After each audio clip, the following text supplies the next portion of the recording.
Ukiangalia katika historia ya hii curfew, tarehe 9 mwezi wa 7, yani Julai 2017, ndio order ya curfew ilianza. This is my take kwa hii issue ya barabara. Hii issue ni sensitive sababu first we need to consider security. If hii barabara itafunguliwa na itishie our security, of which it should be the first priority ya mwananchi wa Kenya, isifunguliwe. Menjila kuna road block, ukenda Mpeketoni kuna road block, ukenda Hinti kuna road block, ukenda kila pahala ni road block. Miaka 13 hivi, barabara inayounganisha eneo la kutoka Witu kuelekea Mokoe imekuwa chini ya udhibiti wa ulinzi mkali kutokana na visa vya uvamizi vilivyowahi kutokea eneo hilo. Mojawapo wa kichocheo kikubwa, shambulizi lile la mwaka wa 2014 lililosababishwa na wanamgambo wa Al-Shabaab. Barabara hii ni mojawapo wa barabara zinazotisha zaidi baada ya tukio hilo, kwa kuwa visa ambavyo vishawahi kuripotiwa maeneo hayo ni alama ama kovu ambalo kwa familia fulani zitabaki milele.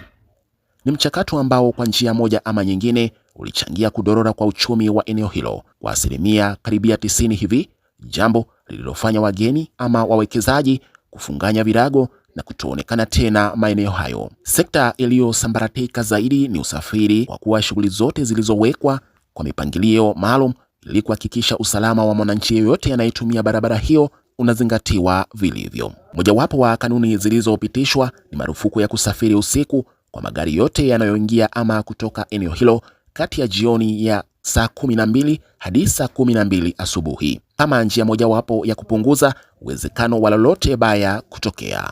Swala hili limekuwa gumzo sana maeneo hayo. Juzi kati, mswada uliwasilishwa bungeni kupinga kuendelea kwa marufuku hiyo kwa kile kinachotajwa kama kudidimiza uchumi wa eneo hilo.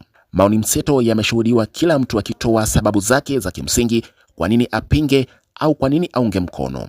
Tazama maoni mbalimbali niliyokuandalia. Protest in the strongest terms possible this unjust and prolonged measure which amounts to collective punishment of law-abiding citizens rather than a targeted security intervention.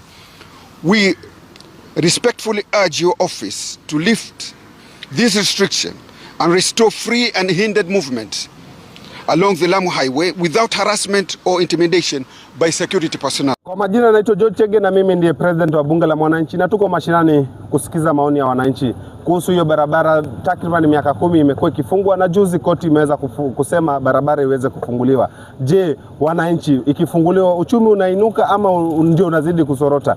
Sijui maoni yako ni maoni gani kama mwananchi wa Lamu? Asante sana bwana director. Mimi naomba nijitambulishe kwanza. Mimi kwa majina naitwa Anyango Simon almaarufu Mkosti Kaka ama Mkosti Halisi. And this is my take kwa hii issue ya barabara. Hii issue ni sensitive sababu first we need to consider security. If hii barabara itafunguliwa na itishie our security, of which it should be the first priority ya mwananchi wa Kenya, isifunguliwe. Kama itadetermine our security, isifunguliwe. Na at the same time uchumi tuangalie. So mimi my call is to the security agencies. Barabara sitasema ifungwe ama isifunguliwe. Barabara it's either the two.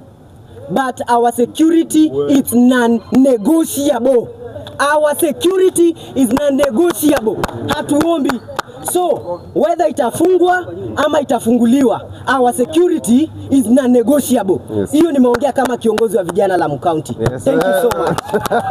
Forward. Forward. Forward with justice. Forward. Forward. Qatar night curfew. Qatar. Qatar. Qatar night curfew. Qatar. Qatar. Justice for Lamu. Justice. Justice. Justice for Lamu. Justice. Justice. So sisi tukiwa nyuma ya wakazi wa Lamu, wakazi wa Lamu wakiwa mbele na mashirika wakiwa nyuma yao, tarehe 8 April 2026 mwaka huu tulifikisha kesi mahakamani kuchallenge hiyo curfew ambayo imefanywa permanent kule Lamu. Na tarehe 21 wiki iliyopita Alhamis, koti ilikubaliana na sisi kwamba hiyo curfew kuwa hapo kwa miaka yote hiyo ni kinyume na katiba, ni kinyume na sheria na ni kinyume na haki za watu wa Lamu. Musikubali kuonewa watu wa Lamu. Leo hii hata oda imetoka kwamba muondoe yale makataa ya watu kutembea usiku, lakini tunaona bado dhulma zinaendelea. Na hawa viongozi wetu wa hapa pwani, hata wakiona kwamba watu wanadhalilishwa, watu wanadhulumiwa, wao wamenyamaza kimya. Licha ya kuwa na hizo curfews, kuna a few roadblocks ambazo tunatendewa. Tunasimamishwa usiku masaa ya saa 9, saa 10 tukiwa barabarani, mahali ambapo pia usalama wetu kuna misitu ambao kuna wanyamapori ambao wako hapo. Hilo tumelikubali kwamba tufanyeni roadblocks 3, 4 wekeni, lakini mbona you restrict the movement while ruhusa imetoka ya kwamba tunafaa kutembea usiku, tunafaa kuwa na movement asubuhi, because licha ya security concern, licha ya kuviolate the right ya kwamba tumeruhusiwa kutembea, bado kuna economic stagnation ambayo ziko pale. Biashara zinasimama, biashara zinasitishwa. When are we going to develop as a county? Wagonjwa wanabaki, wamama wajawazito, wagonjwa ambao wanafaa kusafirishwa, na tunasema kila siku tunataka maendeleo katika jamii zetu. Maendeleo haya tutokea wapi ikiwa wale watu ambao wanafaa kutulinda wanatuharas, viongozi wananyamazia masuala kama haya ambayo sisi wanajamii tuna haki nayo, na kama wanafaa kutulinda basi watulinde kisawasawa ili tuwe na hiyo freedom ya kutembea usiku. Na hizi roadblocks lazima ziondolewe. Lazima ziondolewe kwa mujibu wa sheria. Na sisi tunaambia watu wa Lamu wasimame na wasiondoke. Ikiwa wamefunga leo wakae mpaka nini wafungue hapo, lakini wasifungue. We will not accept being treated as a second class citizen. We will keep pushing peacefully but firmly until the law is respected. Haki si omba.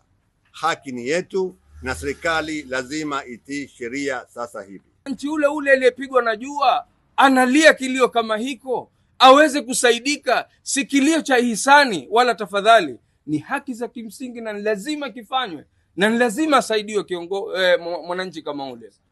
Kwa hivyo, kwa hayo machache ndugu zangu, ni kwamba sisi tumeghadhibishwa sana na attempt of court kupitia kwa mkono mzima wa serikali, kuanzia rais mpaka administration yake yote kwa jumla.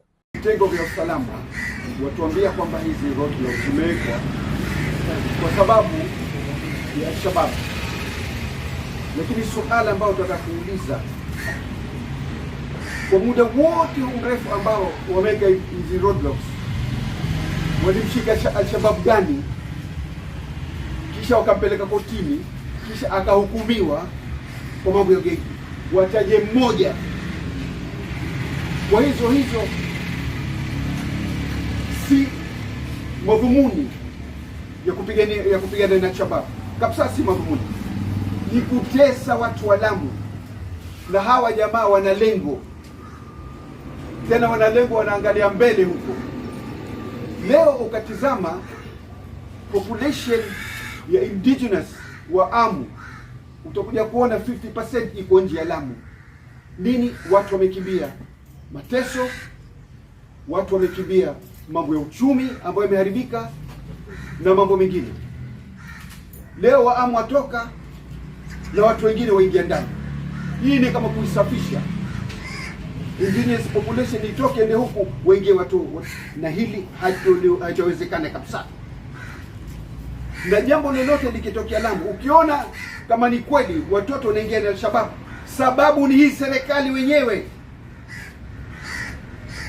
Hizi serikali na uzembe wao. Hii nchi ugaidi ulianza zamani sana, kutoka 1970, lakini haikuwa ugaidi kupiga wa Kenya, ilikuwa wanapiga Waisraeli, wa Amerika na wengine, lakini si wa Kenya.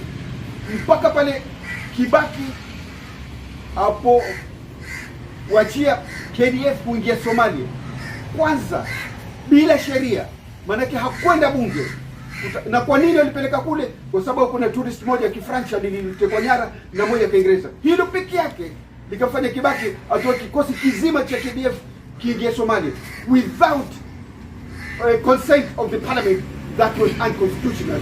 Na hii maafa yote ambao wale jamaa walikuja wakatupiga huku mabomu kwa mabomu kwa sababu ya uzembe wa serikali ya Kibaki ambayo ilianzisha hii, na lazima usemwe ukweli, na isingekuwa hivyo ndio isingekuwa sababu wanaingia Kenya kupiga Kenya kabisa.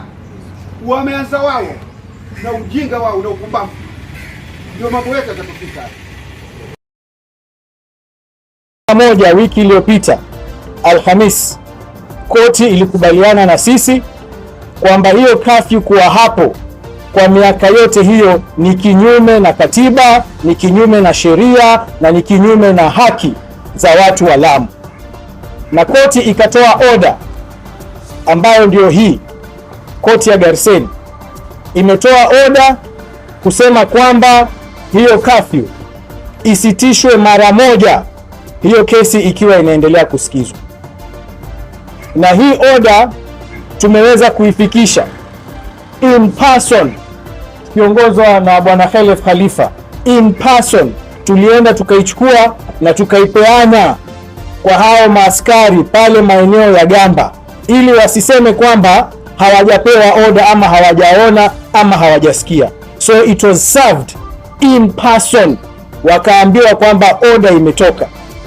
But what we have seen ni kwamba tangu pia hiyo order itoke Alhamisi na wao kupewa in person on Friday, they have continued to disobey this court order.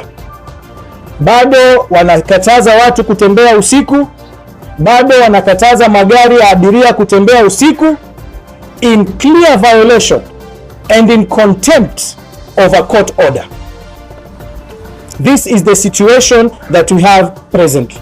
And we are telling the government, particularly Kenya Police, nyinyi mmezoea sana kudisobey court orders. The Assistant Inspector General Masengeli aliitwa mara ngapi mahakamani na mkakataa kwenda? Wakubwa mliitwa mahakamani mkakataa kwenda. Tunawaambia police, you are supposed to be protectors of the law. Today you are the violators of the law. Na sisi kama Wakenya hatutakubali polisi ambao wanakataa kufuata maagizo ya mahakama. Kando na hiyo, tunaambia wakazi wa Lamu, mkiwa mnajitayarisha kusherehekea Eid, mjue kwamba mahakama imesitisha curfew. You are free to move at night. Baada ya miaka yote hiyo, wakazi wa Lamu, you are free to move anywhere at night like every other Kenyan in this country. Na musitishwe, kwa sababu nyinyi mnasimama na haki, nyinyi mnasimama na agizo la mahakama. Kwa hivyo msikubali kunyanyaswa watu wa Lamu, msikubali kuonewa watu wa Lamu. Leo hii hata oda imetoka kwamba muondoe yale makataa ya watu kutembea usiku, lakini tunaona bado dhulma zinaendelea. Na hawa viongozi wetu wa hapa pwani, hata wakiona kwamba watu wanadhalilishwa, watu wanadhulumiwa, wao wamenyamaza kimya. Ni aibu, aibu, aibu kwa viongozi wa pwani kwamba you are not standing in defense of your people. Instead you are standing with the violator, the state that is violating your people. That is something we shall not entertain as the coastal people. So we want this message to go out very straight, and we are telling the police, immediately allow the people of Lamu to move at night, to move freely, and stop harassing and intimidating them, because that is an order of the court of Kenya.